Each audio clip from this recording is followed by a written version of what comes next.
Assalamualaikum warahmatullahi wabarakatuh.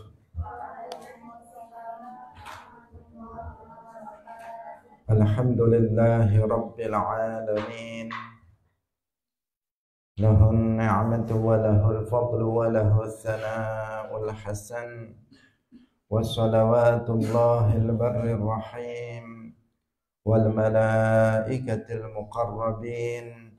Ala sayyidina wa maulana Muhammadin وعلى آله وأصحابه الطيبين الطاهرين. اللهم لا سهل إلا ما جعلته سهلا وأنت تجعل الحزن إذا شئت سهلا. اللهم ارزقنا الإخلاص في النية والقول والعمل. وبعد. إلى النبي المصطفى صلى الله عليه وسلم وإخوانه من الأنبياء والمرسلين والشهداء والصالحين، خصوصا إلى سلطان الأولياء الشيخ عبد القادر الجيلاني والشيخ أحمد الرفاعي والشيخ بهاء النقشبندي والشيخ عبد الله الهرري، وإلى أرواح مؤسس جمعية نهضة العلماء الشيخ محمد هاشم أشعري والشيخ بسر سنسوري الشيخ عبد الوهاب حسبوه، وإلى أرواح جميع أهل القبور من المسلمين والمسلمات. الفاتحة. أعوذ بالله من الشيطان الرجيم. بسم الله الرحمن الرحيم. الحمد لله رب العالمين الرحمن الرحيم مالك يوم الدين إياك نعبد وإياك نستعين اهدنا الصراط المستقيم صراط الذين أنعمت عليهم غير المغضوب عليهم ولا الضالين. Amin. Hadirin hadirat kaum muslimin muslimat, pemirsa Madu TV rahimakumullah. Alhamdulillah, mari kita bersyukur kepada Allah Subhanahu wa taala. Ini mengungkapkan rasa syukur kita kepada Allah karena pada pagi hari ini Allah Subhanahu wa taala kembali mempertemukan kita dalam majelis ilmu, majelis yang insya Allah diberkahi oleh Allah Subhanahu wa ta'ala. Salawat dan salam semoga tetap terlimpahkan kepada Nabi Agung, makhluk yang termulia, yaitu Nabi Muhammad sallallahu alaihi wasallam, para sahabatnya, keluarganya, serta seluruh umat Islam yang mengikuti beliau ila yaumil qiyamah. Hadirin rahimakumullah, mari kita ikhlaskan niat kita masing-masing. Kita hadir dalam majelis ilmu ini semata-mata lillahi ta'ala, untuk mencari ridha Allah Subhanahu wa ta'ala. Babul musaqati wal ijarah. Babul musaqati utawi iki iku bab nerangaken musaqah wal ijarati lan ijarah. Ijarah sewa menyewa. Ani bin Umar radhiyallahu anhuma anna Rasulullah, satamane Rasulullah sallallahu alaihi wasallam iku amala ngerjakne sapa Rasulullah ahla Khaybar ing penduduk Khaybar bisyatrima kelawan separone barang yakhruju kang metu minha sangking Khaybar min samarin sangking buah au zar'in utawa tanaman. Muttafaqun alaihi. Wa fi riwayatin lahuma, ketua Al-Bukhari wa Muslim, fasa'aluhu nuli njaluk sapa ahlu Khaibar ing Kanjeng Nabi ayuqirrahum ing yen to netepaken sapa Kanjeng Nabi ing ahlu Khaibar biha kelawan ardu Khaibar ala ayakfu ing atase yen to ala ayakfu ing yen to nyukupi sapa ahlu Khaibar amalaha ing amale Khaibar walahum lan iku ketuwe ahlu Khaibar nisfu tamri utawi separone tamr separone kurma faqala nuli dawuh sapa Kanjeng Nabi lahum maring ahlu Khaibar sapa Rasulullah sallallahu alaihi wasallam nuqirrukum netepaken sapa kita ing sira kabeh pihak kelawan Khaibar ala zalika ing atase mangkono-mangkono ala ayyakfu amalaha walahum nisfut tamr ma syi'na ma ing barang syi'na kang ngersakaken sapa kita faqarru mongko netepaken sapa ahlu Khaibar pihak kelawan ardu Khaibar hatta ajlahum sehingga ngusir ing ahlu Khaibar sapa Umar wali muslimin lan ketua Imam Muslim anna Rasulullah sak temene Rasulullah sallallahu alaihi wasallam iku dafa'a aweh sapa Rasulullah ila Yahudi Khaibar maring Yahudi Khaibar nakhla Khaibar ing wit Khaibar wit kurmane Khaibar wa ardaha lan tanae Khaibar ala ayyatamiluha ing atase yen to ngrawat sapa ahlu Khaibar ing ardaha min amwalihim nyatane saking pira-pira bondone ahlu Khaibar walahum lan iku ketuwe ahlu Khaibar syatru thamaniha utawi separo buahe Khaibar. Hadirin rahimakumullah. Dalam bab ini kita akan membahas tentang dua hal. Membahas hadis yang membahas tentang dua hal, yaitu al-musaqah dan al-ijarah. Al-musaqah itu adalah sebuah akad dalam muamalah tentang tanah yang di situ ditanami dengan orang lain, di mana dengan ketentuannya bahwa tanahnya itu milik seseorang, kemudian perawatan pohon atau tanaman yang ada di tanah tersebut itu diserahkan kepada orang lain, pekerja. Jadi misalnya saya punya kebun kurma, di situ banyak pohon kurma, namanya kebun kurma, ditanami pohon kurma. Kemudian ada, itu milik saya tanahnya, saya yang menanam kurma tersebut atau pohon anggur misalnya atau gandum. Kemudian ada seseorang yang bekerja untuk saya dengan tugas, dengan pekerjaan, yaitu untuk merawatnya. Jadi dia yang menyiraminya, dia yang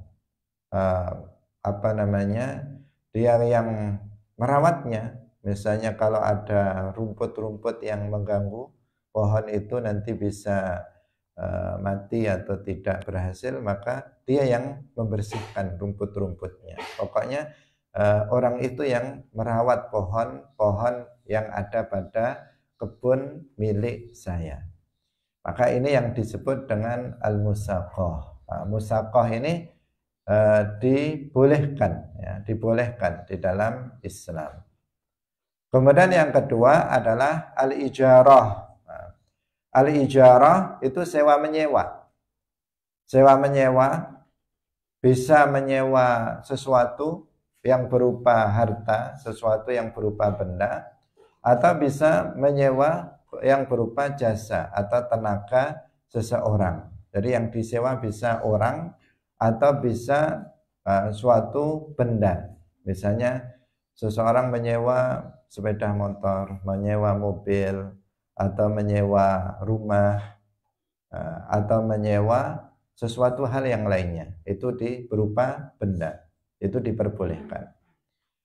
Atau seseorang menyewa itu tenaga, misalnya ada seseorang yang bekerja sebagai seorang mekanik, dia ahli dalam memperbaiki HP, atau ahli dalam memperbaiki mobil, ahli dalam memperbaiki sepeda motor, TV, dan sebagainya, mekanik.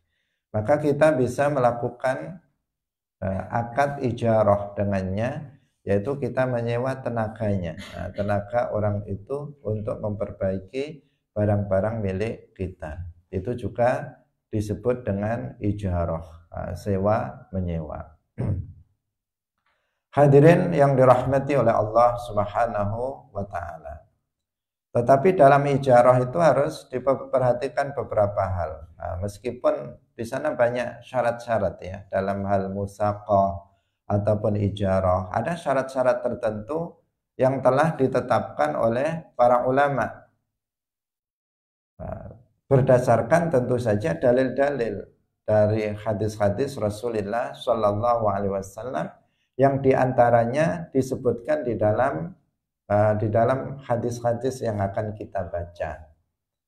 Nah, syarat-syarat itu harus dipenuhi untuk keabsahan akad al-musaqah, ijarah, dan juga yang lainnya. Para ulama fikih mereka sudah menjelaskannya di dalam kitab-kitab mereka. Artinya syaratnya bukan hanya satu, tapi ada beberapa syarat yang sering itu dilupakan atau tidak diperhatikan oleh seseorang di dalam akad ijarah, yaitu bahwa dalam ijarah itu ujrohnya itu harus maklum. Jadi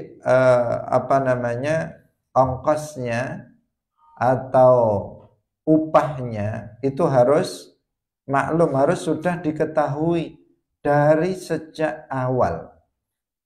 Ini sering yang kita lalaikan, sehingga akhirnya apa? Akhirnya kita ketika di akhir itu bingung atau kadang bisa dikecewakan. Nah, bisa dikecewakan dengan sebab tidak ada kesepakatan tentang upah dari awal. Jadi kalau kita misalnya mau nyuruh seseorang untuk memperbaiki TV kita misalnya, atau memperbaiki alat-alat listrik misalnya di tempat kita, atau memperbaiki mobil, itu sebelum mekanik itu misalnya memulai pekerjaannya, harus ada kesepakatan tentang upahnya. Ini memperbaiki ini, kerusakannya di sini harganya berapa, misalnya upahnya berapa, oh sekian. Sepakat, baru kemudian itu dikerjakan. Kalau mobil saya rusak, kerusakannya di bagian ini, itu sewanya berapa, maka sewa dia, tenaga dia untuk memperbaikinya itu berapa, itu harus ada kesepakatan. Karena kalau nggak ada kesepakatan, tiba-tiba ini tolong diperbaiki, kemudian diperbaiki. Setelah diperbaiki, dia mengatakan, orang yang kerja itu, yang kita sewa tenaganya, mengatakan ini sewanya 1 juta. Padahal perkiraan kita cuman 200.000. Ternyata dia bilang 1 juta. Nah, di sini kan akan menimbulkan apa?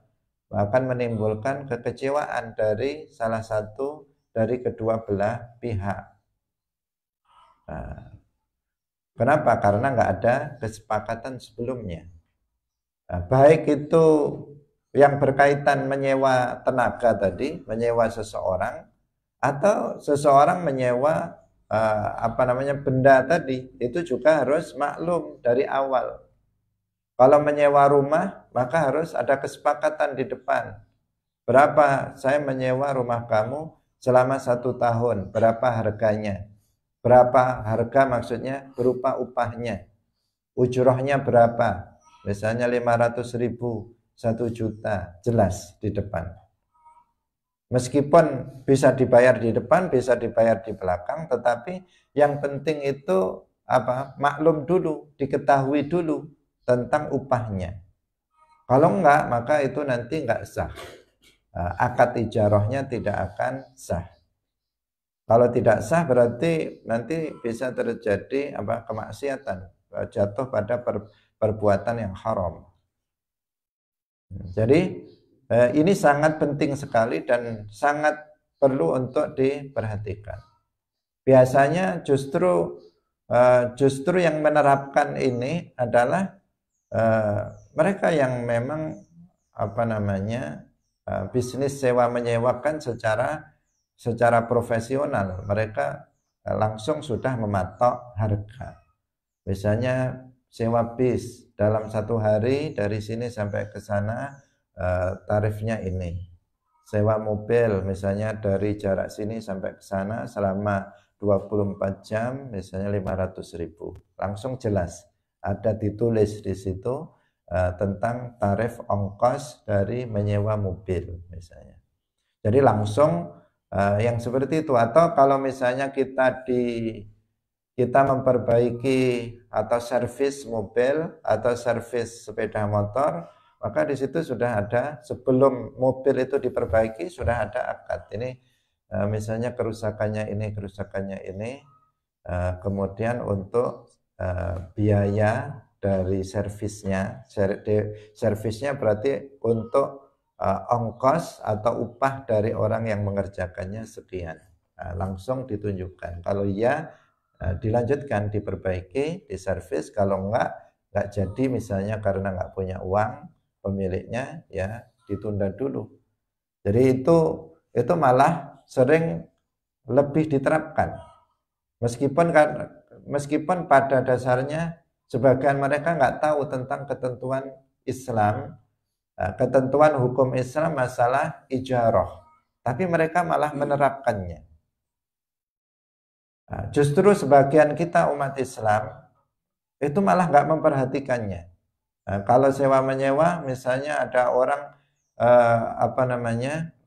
listrik di rumah kita itu rusak, misalnya langsung tolong diperbaiki listrik saya. Diam saja.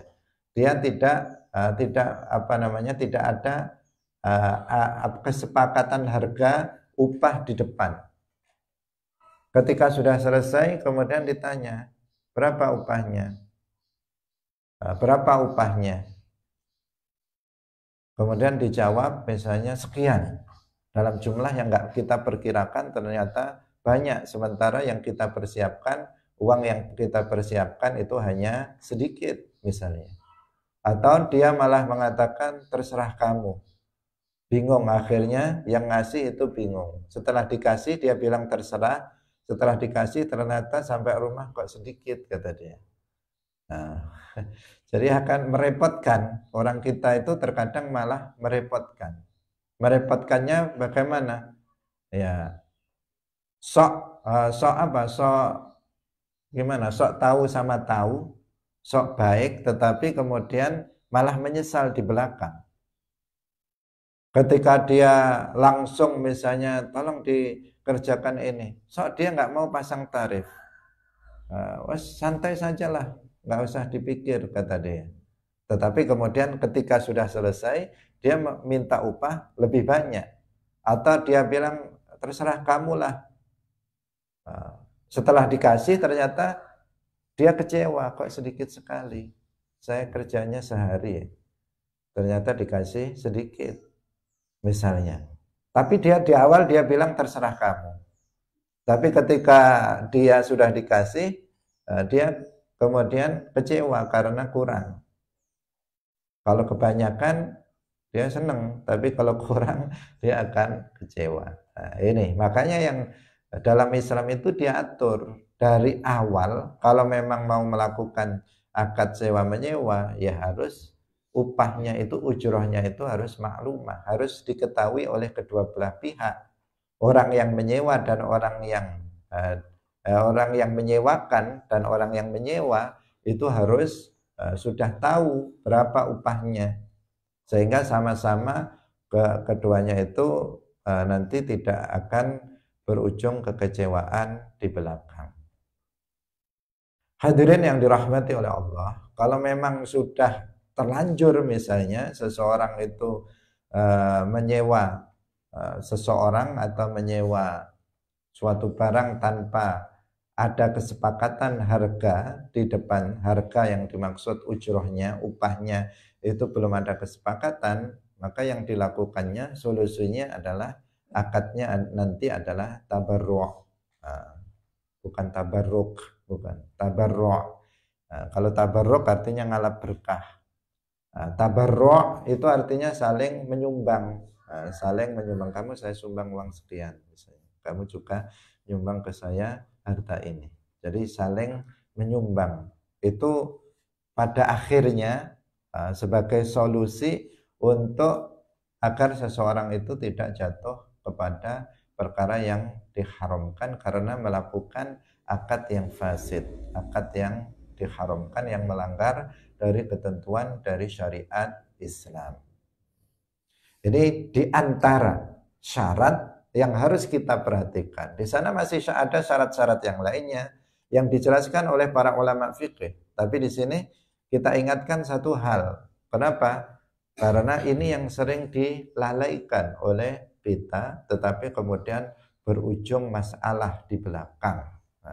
Permasalahan, persengketaan di antara dua orang gara-gara tidak diperhatikan masalah upah. Harus jelas, namanya juga akadnya ijarah, kecuali kalau seseorang itu saling tabarruk tadi, saling menyumbang tadi, atau kecuali kalau seseorang itu saling memberi, itu kan masalahnya lain. Kalau memang kita sudah menentukan kita menyewakan, ya yang jelas. Misalnya saya menyewakan mobil, yang jelas ini upahnya sekian. Yang repot itu kan biasa nggak menyewakan ya. Kalau memang dia buka sewa menyewa, itu sudah langsung pasang tarif, enak. Ini biasanya memang mobilnya nggak disewakan, kemudian ada orang yang menyewa. Akhirnya saling sungkan, yang punya mobil itu sungkan, mau dikasih tarif kok gimana, nggak mau dikasih tarif itu juga gimana. Akhirnya apa? Akhirnya nggak jelas, dari depan nggak jelas. Ketika pulang kemudian baru ditanya berapa. Kemudian ditetapkan oleh pemiliknya sekian. Akhirnya di belakang sewa yang biasa saja harganya sekian, ini kok sekian. Ya salah sendiri. Kenapa tadi tidak ada kesepakatan di depan?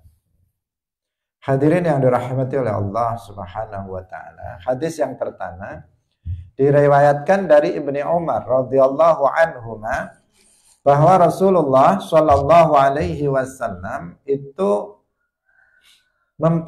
mempekerjakan ahlu Khaybar dengan separuh yang keluar dari Khaybar, baik itu berupa buah atau berupa tanaman. Ini menunjukkan bolehnya musaqah. Jadi kan terjadi peperangan antara umat Islam dan orang-orang Yahudi Khaybar. Khaybar itu nama daerah. Orang-orang Yahudi artinya awalnya tanah itu milik penduduk Khaybar. Kemudian setelah orang-orang Yahudi Khaybar dikalahkan, maka tanah itu menjadi milik umat Islam, menjadi milik umat Islam.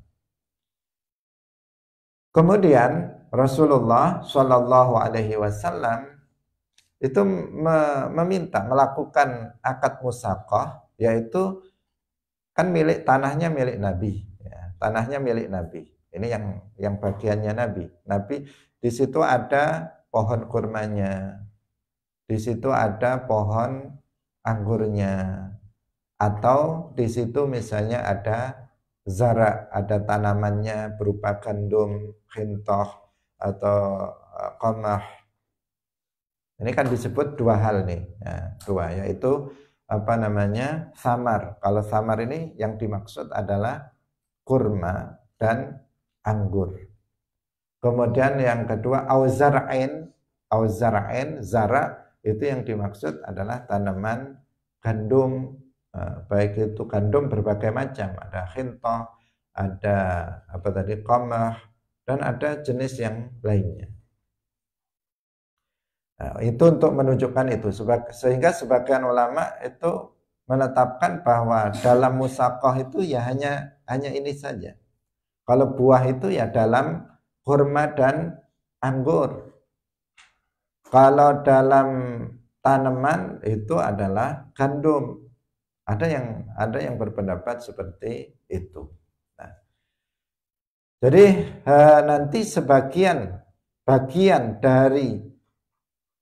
dari tanaman itu atau kurma, dalam hal ini kurma itu adalah sebagian untuk saya dan pemilik tanah dan tanaman itu, dan sebagian itu untuk yang bekerja, yang mengurus tanaman tersebut. Ini yang disebut dengan musaqah. Jadi bisa terima yakhruju minha, artinya bagian hasilnya itu untuk Nabi, dan sebagian yang lainnya itu untuk yang bekerja, yang bekerja untuk ngurus atau yang ngurus tanaman tersebut. Jadi ini bukan sewa ya, bukan sewa. Kalau sewa itu misalnya saya sewa tenaga kamu untuk mencangkul di sawah saya seluas 1 hektar misalnya, itu namanya sewa. Atau dalam waktu setengah hari saya beri upah sekian, itu namanya ijarah. Nah, ijarah. Atau saya sewa kamu untuk menanam padi di sawah saya sekian 1 hektar misalnya, atau setengah hektar, saya upahi sekian. Itu namanya apa? Ijarah. Atau saya sewa kamu untuk membersihkan rumput, tenaga kamu untuk membersihkan rumput di sekitar padi saya, tanaman saya, yang seluas setengah hektar dengan upah sekian. Iya, sepakat. Maka kemudian dia mengerjakannya. Kalau itu upah, itu ijarah. Itu namanya ijarah. Kalau musaqah itu enggak seperti itu. Ini misalnya ladang saya isinya kurma, pohon kurmanya ada sekian.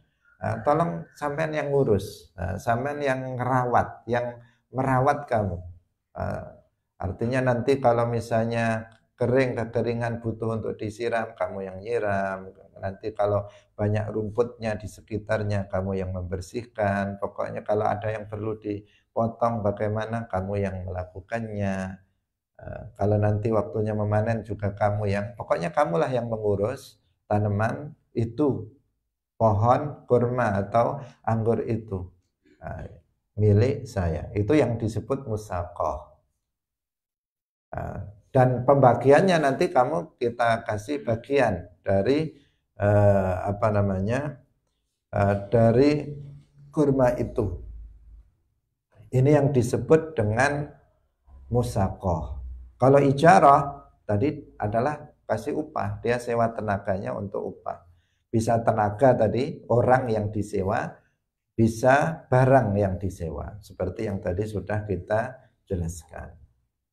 Muttafaqun alaih. Dalam riwayat yang lain dikatakan fasa'aluhu ayyuqirrahum biha ala ayyakfuwa amalaha walahum nisfut tamr. Faqala lahum Rasulullah nuqirrukum biha ala dzalika ma syi'na. Dalam riwayat yang lain yang juga diriwayatkan oleh Imam Bukhari dan Muslim, bahwa orang-orang Yahudi Khaybar itu meminta kepada Nabi untuk menetapkan tanah Khaybar untuk mereka. Artinya mereka yang minta agar ini ditetapkan untuk kami yang akan ngurus semua ladang di Khaybar, ladang kurma dan sebagainya yang ada di Khaybar, dengan ketentuan mereka akan mendapatkan separuh dari hasil kurma yang didapatkan. Kemudian Nabi kemudian menetapkannya. Artinya nggak pindah-pindah, udah mereka yang diserai oleh Nabi untuk mengurus kebun kurma milik Rasulullah Shallallahu Alaihi Wasallam dalam hal ini. Ya. Nah, sampai faqarru biha ala ajlahum Umar. Nah, sampai kemudian Umar di kemudian hari itu beliau mengusirnya karena pengkhianatan. Nah, orang Yahudi ini salah satu ciri khasnya mereka sering berkhianat. Nah, kalau diberikan kepercayaan itu sering berkhianat. Seperti yang terjadi berkali-kali ketika Nabi masih hidup di Madinah, orang-orang Yahudi juga berkhianat. Seperti penduduk Khaybar ini pada awalnya melakukan perjanjian dengan Nabi, berkhianat. Penduduk Yahudi yang ada di Madinah juga pada akhirnya berkhianat, suka berkhianat. Di sini juga demikian, di masa Nabi masih hidup, melakukan akad musaqah dengan Nabi dan minta mereka untuk ditetapkan untuk mereka. Mereka siap untuk mengurus ladang-ladang yang ada di Khaybar, ladang-ladang kurma yang ada di Khaybar. Tapi pada masa Umar, kemudian mereka mengkhianati umat Islam sehingga kemudian mereka diusir oleh Sayyiduna Umar bin Al-Khattab radhiyallahu anhu. Diusir banyak yang kemudian orang-orang Yahudi itu menuju ke daerah Syam. Nah, makanya sekarang orang Yahudi yang paling banyak itu mereka berkumpul atau mengelompok di daerah sekitar Palestina. Wali muslimin anna Rasulullah sallallahu alaihi wasallam dafa'a ila Yahudi Khaybar nakhla Khaybar wa ardaha ala ayyatamiluha min amwalihim walahum syatru thamariha. Ini sebenarnya sama juga penjelasannya, hanya berbeda lafadznya. Ini kalau lafadz yang diriwayatkan oleh Imam Muslim dikatakan bahwa Rasulullah Shallallahu Alaihi Wasallam itu memberikan Yahudi Khaybar, yaitu nakhla Khaybar. Nakhl itu pohon kurma. Nakhl itu pohon. Jadi pohon kurma yang ada di Khaybar itu diberikan kepada Yahudi Khaybar, dan juga tanahnya diberikan dengan ketentuan mereka yang merawat kurma yang ada pada tanah itu dengan harta mereka, dan mereka nanti mendapatkan separuh dari buahnya. Inilah yang disebut dengan musaqah.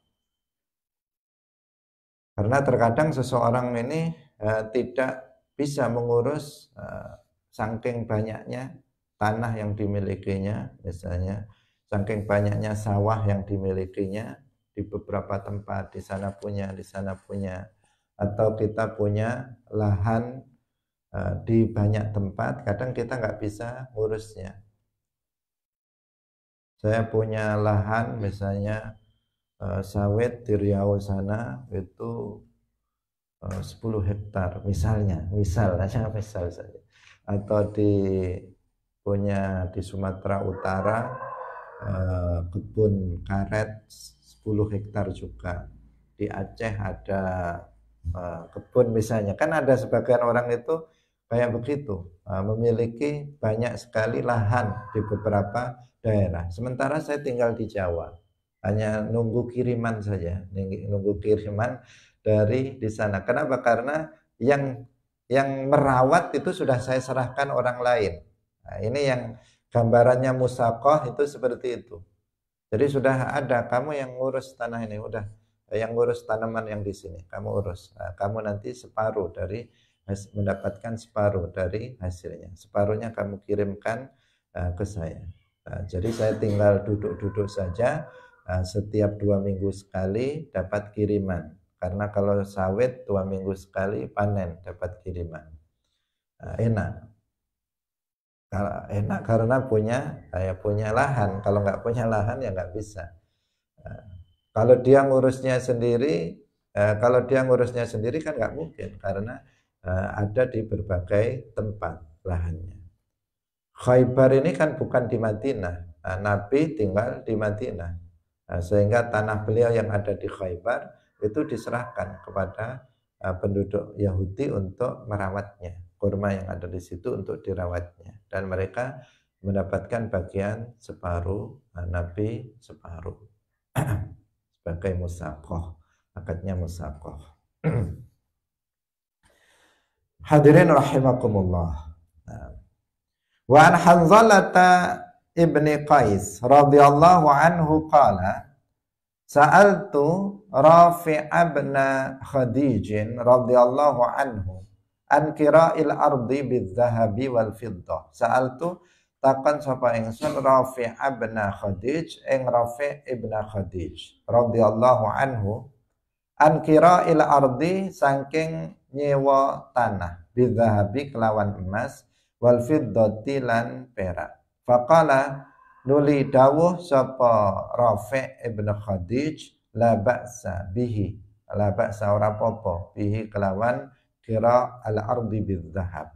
Inna makanan nasu inama angin pestine ana sapa nasu menungso iku yu'ajiruna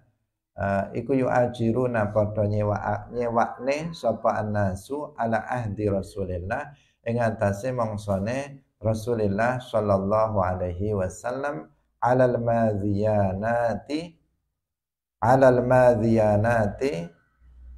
ing atase madhiyanat itu artinya saluran air ya. Alal madhiyanati ing atase pira-pira saluran banyu. Wa aqbalil jadawil jadawil lan ing atase pira-pira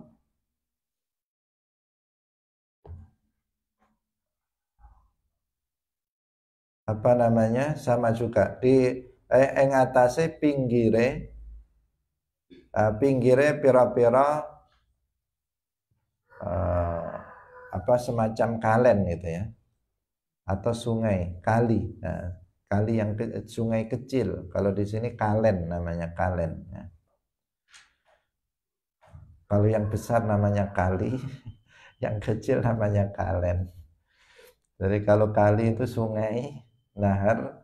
Kalau an-nahrus shaghir seperti kalau di sawah itu ada aliran sungai yang kecil. Nah, itu namanya kalen dalam bahasa kita. Wa asya'alan pira-pira perkara minaz zar'i saking tanaman. Fayahliku mangka rusak apa hadza iki, wa yaslamu lan selamat apa hadza iki.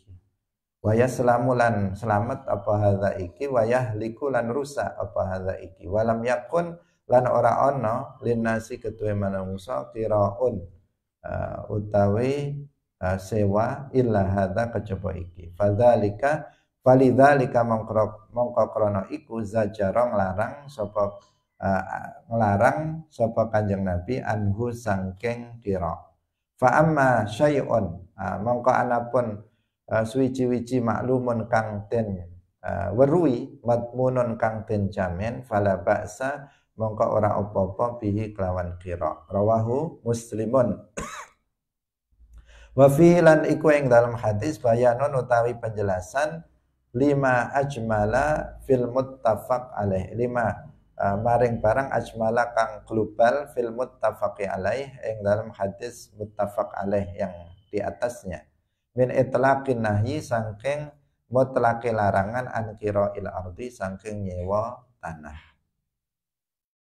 Hadirin yang dirahmati oleh Allah Subhanahu wa taala, hadis yang kedua itu menjelaskan tentang masalah ijarah.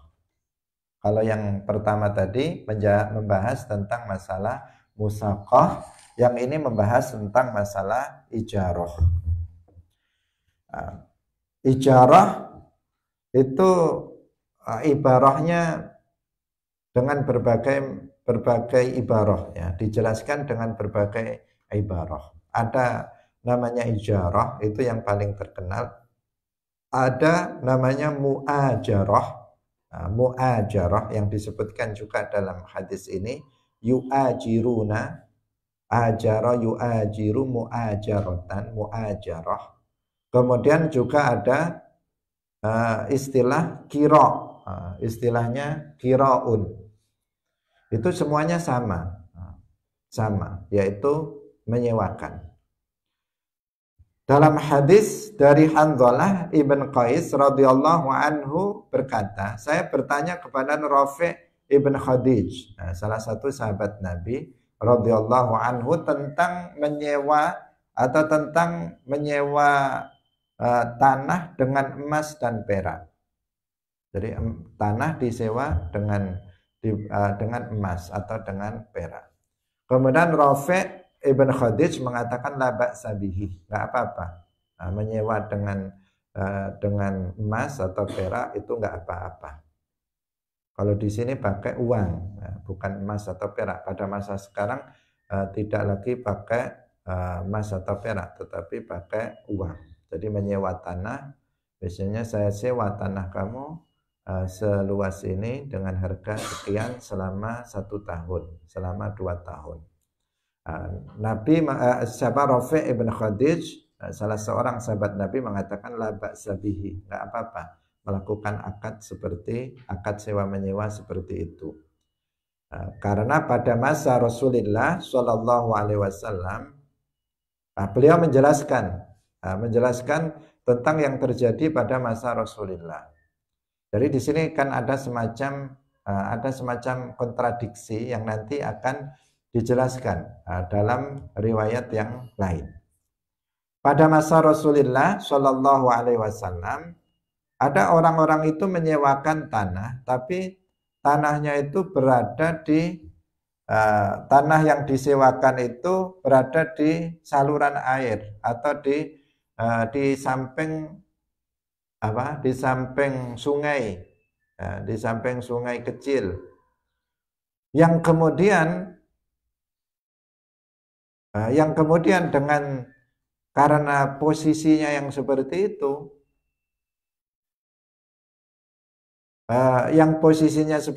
kemudian kebanjiran karena ada sungai di sekitarnya, sehingga tidak panen. Ada sebagian tanaman itu yang rusak, sebagian kemudian bisa dipanen, sebagian rusak karena memang posisi tanahnya itu di samping sungai. Ketika terjadi banjir, kemudian menggenangi tanamannya dan menjadi rusak. Sehingga ada yang rusak, ada yang selamat, ada yang rusak. Digambarkan di sini, fayahliku hadza wa yaslamu hadza wa yaslamu hadza wa yahliku hadza. Artinya ada yang rusak, ada yang selamat. Walam yakun linnasi kira'un illa hadza falidzalika zajara anhu, karena itu Nabi kemudian melarang untuk melakukan sewa menyewa. Nah, di sini seakan secara mutlak ada pelarangan terhadap sewa menyewa. Padahal itu tidak secara mutlak, Karena tadi Rafi' ibn Khadij mengatakan nggak apa-apa. Pernah terjadi pada masa Nabi itu melarang untuk kasus yang itu, yaitu untuk kasus ketika menyewa tanahnya di tempat yang tidak strategis, yang membahayakan karena berada di saluran di dekat sungai yang bisa kebanjiran dan semacamnya, yang di situ tidak ada misalnya ketentuan nanti jika seandainya kebanjiran rusak bagaimana. Itu nggak ada sebelumnya perjanjian kesepakatan seperti itu, maka itu yang nggak boleh. Tapi kalau seandainya Seandainya sebelum sewa menyewa itu ada, nanti kalau seandainya kebanjiran, nanti bagaimana? Ada jaminan nggak? Misalnya, ada jaminan nggak? Saya sewa, ada jaminan seandainya nanti rusak tanamannya yang saya tanam di situ karena banjir atau karena sesuatu hal, bagaimana jaminannya? Misalnya nanti ya saya pulangkan separuh dari upahnya misalnya, atau bagaimana ketentuan kesepakatan dari kedua belah pihak, atau nanti ditambah 1 tahun lagi untuk masa sewanya dan seterusnya. Itu semuanya kalau seperti itu maka hukumnya adalah diperbolehkan, tidak diharamkan. Wa an Thabit bin Dhahhak radhiyallahu anhu anna Rasulullah sallallahu alaihi wasallam ikunaha ngelarang sapa Kanjeng Nabi anil muzaraati wa amara bil muajarah. Rawahu Muslim aidan. Tentang al muzaraah itu mirip dengan musaqah ya, muzaraah mirip dengan musaqah. Hanya saja kalau muzaraah itu tanah dan juga benih, tanah dan benihnya itu dari pemilik tanah. Kalau musaqah tadi itu kan itu sudah ditanami, jadi sudah sawah saya sudah ada tanamannya, tinggal ngerawat saja. Maka kemudian saya minta kepada seseorang untuk merawatnya dengan nanti kita kasih bagian dari hasil panen sawah atau ladang saya itu namanya musaqah. Kalau muzaraah, saya punya tanah belum ditanami, kemudian saya kasih benih orang, kamu misalnya saya kasih benih, tolong ditanami di tanah saya ini. Kemudian dia yang melakukan itu namanya muzaraah. Jadi bibitnya, tanah dan bibitnya itu dari pemilik tanah. Nah, muzaraah itu ada yang mengatakan boleh, ada yang mengatakan haram. Dalam hadis ini disebutkan naha anil muzaraah, yang menunjukkan yang sebagian ulama mengambil zahir hadis ini untuk mengatakan bahwa muzaraah itu diharamkan, tidak diperbolehkan. Namun sebagian ulama yang lain itu menafsirkan muzaraah dalam hadis ini dengan penafsiran yang lain, yang bukan muzaraah yang dipraktekkan yang tadi sudah kita jelaskan, di mana tanah dan benih itu adalah dari pemilik benih, sedangkan yang menanam itu pekerjanya. Ini kalau muzaraah seperti ini diperbolehkan. Ada yang kemudian melarang berdasarkan zahir hadis ini.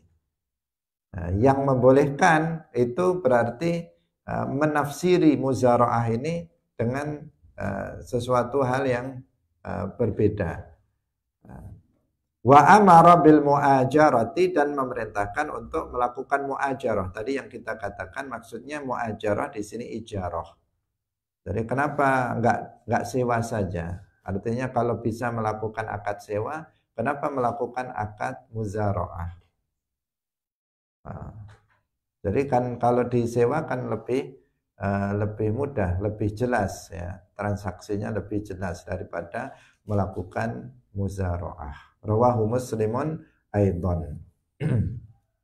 Wa an Ibnu Abbas radhiyallahu anhuma qala ihtajama Rasulullah sallallahu alaihi wasallam. Hijamah sapa Rasulullah, cantuk sapa Rasulullah sallallahu alaihi wasallam, wa a'talan paring sapa Kanjeng Nabi alladzi ing wong hajamahu kang nyantuk sapa alladzi ing Kanjeng Nabi ajrahu ing upae hajamah. Walau kana lan lamun ana apa hajama iku haraman haram, lam yu'tihi ora paring sapa Kanjeng Nabi ajrahu. Rawahu al-Bukhari. Nah, ini salah satu pekerjaan yang bisa disewa. Orang yang bisa disewa adalah orang yang bekerja untuk mencanduk. Mencanduk itu bekam, membekam seseorang yang sakit itu dibekam, diambil darah kotornya dengan apa namanya keahlian ya tertentu, tidak asal saja, tidak asal diambil darahnya, tapi ada ilmunya yang juga harus dipelajari dengan secara talaqi dari ahlinya, nggak boleh ngawur seseorang dalam melakukan bekam. Rasulullah Shallallahu Alaihi Wasallam itu pernah berbekam, dan setelah berbekam Nabi memberikan ongkosnya, memberikan upah orang yang bekerja sebagai tukang bekam itu. Dikatakan seandainya itu haram, seandainya berprofesi sebagai tukang bekam itu haram, tentu Nabi tidak akan memberikan upahnya. Tapi Nabi ngasih upah, itu menunjukkan bahwa pekerjaan membekam itu adalah pekerjaan yang diperbolehkan. Meskipun itu adalah pekerjaan yang rendah. Pekerjaan yang rendah. Rendah bukan berarti haram, tetapi rendah di sini dari sisi Dari sisi sosial dan juga dari sisi syahadah, dari sisi persaksian.